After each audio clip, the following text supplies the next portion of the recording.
All right, so I'm working on my vegetable and melon patch again today with my friend Mike. So what we're going to do is add a little bit more of the natural soil because we didn't kind of put enough in there, I think. So I'm going to sprinkle the rows with just some regular Miracle Grow. And then I've got some a better kind I'm going to put on around the seeds once I plant them. So just going to shake some of this all over the area that plants are going. Well, not plants, but melons and vegetables. Shaking it all the way up. And doing the other row. So that way, when we mix this dirt again, it's going to be nice and fertilized.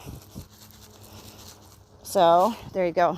And then, here's some of the natural soil, dirt, that we're going to mix in and make it flat again. And then lay down the weed out.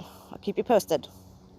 All right, you guys, back to the vegetable garden bed, vegetable and fruit garden. So I've actually got some of my supplies. I got garden stakes, I've got the weed out, I've got a blowtorch, and I got a board with drilled holes in it. So I'm going to flip the camera over and show you that. And that is so I can space my plants. Weed out, and then little 6-inch garden stakes.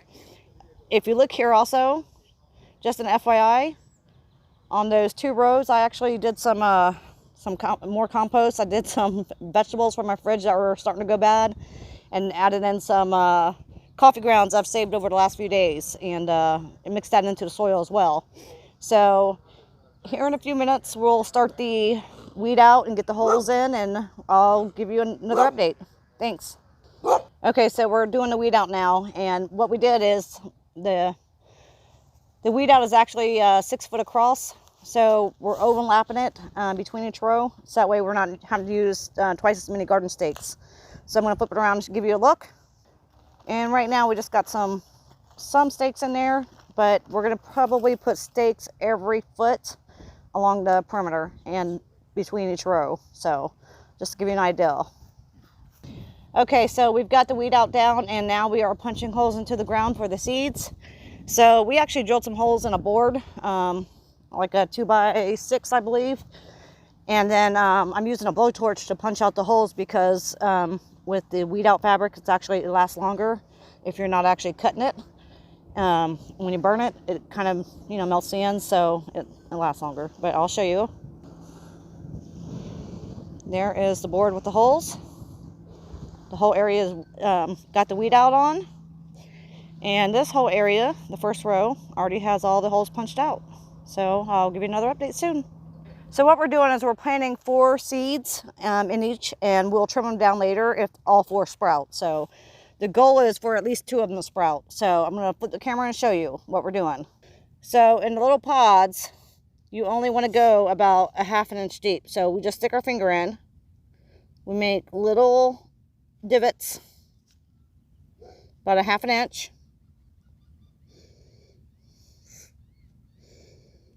Just like that. So you see the 4 divots?